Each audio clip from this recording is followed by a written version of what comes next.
That was Andy Weber from our NewsNation affiliate in Charlotte. Here with me now is North Carolina Republican candidate for Senate, Don Brown. Mr. Brown, good morning. Welcome. And good to be here. Great to start my Monday with you. Thanks for having me. For us as well, sir. Thank you so much. You posted on social media in support of President Trump's immigration crackdown. He is welcoming Border Patrol in Charlotte. You are as well. But I do want to bring up some data. It shows crime in the city has actually gone down from last year. So why is this necessary?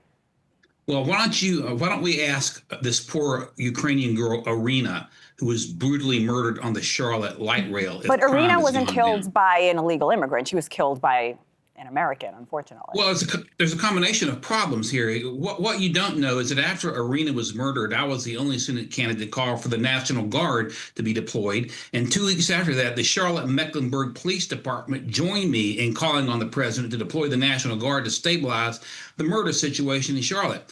What you may not know and what the nation may not know is that Charlotte has fewer police officers than it did in 2018, yet the city has grown by 60,000. Our police department is strained and is begging for help, and I applaud this action.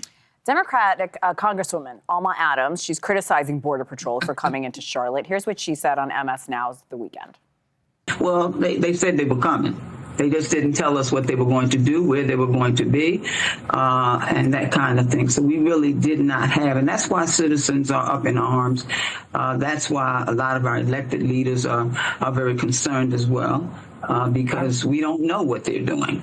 Don, do you believe there needs to be some coordination when it comes to state and local leaders and law enforcement with federal agents?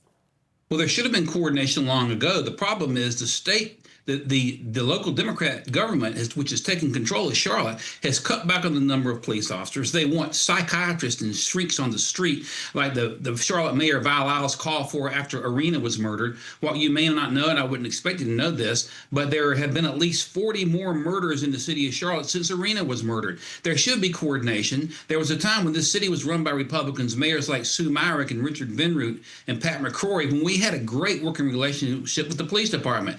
The police department is begging for help, and that's why this move by the president to bring the Border Patrol is a positive step, and I support it wholeheartedly. If you are elected into office, how would you facilitate federal agencies into your state to ensure safety of your constituents while suspected criminals are arrested? We heard from a lot of people in the community. They said this is causing more fear than security. Well, we've heard from isolated folks who have been interviewed who say it's caused more fear than security. I could go out with our web camera today. Welcome to come on down. We'll find folks here in the the first ward that are thanking me for calling for the Border Patrol to come in because they're scared to death to operate on the streets of Charlotte. We can isolate little interviews here and there, but the fact of the matter is this is largely welcomed by those who want law and order. And how would I do this? Listen, the local and state authorities must cooperate with federal immigration law. And so far, there's been a lot of Democrats thumbing their nose at federal immigration law. Since the borders were opened by the Democrats for 4 years, Charlotte has become a hub of criminal activity.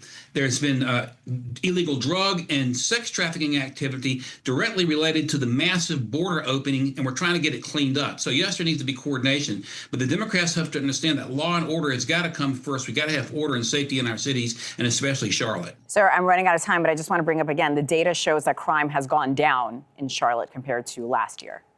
Well, you tell that data to Irina's family, and to these 40 people have been murdered since she was murdered on the subway. I'm telling you, it's a dangerous situation here. No, absolutely. But I just wanted for our viewers, Irina was not killed by an illegal immigrant. Well, Irina might not have been killed by illegal, but they're killing people here. Okay. All right. Don Brown, thank you so much. Good luck with your campaign, sir. Thank you for coming on.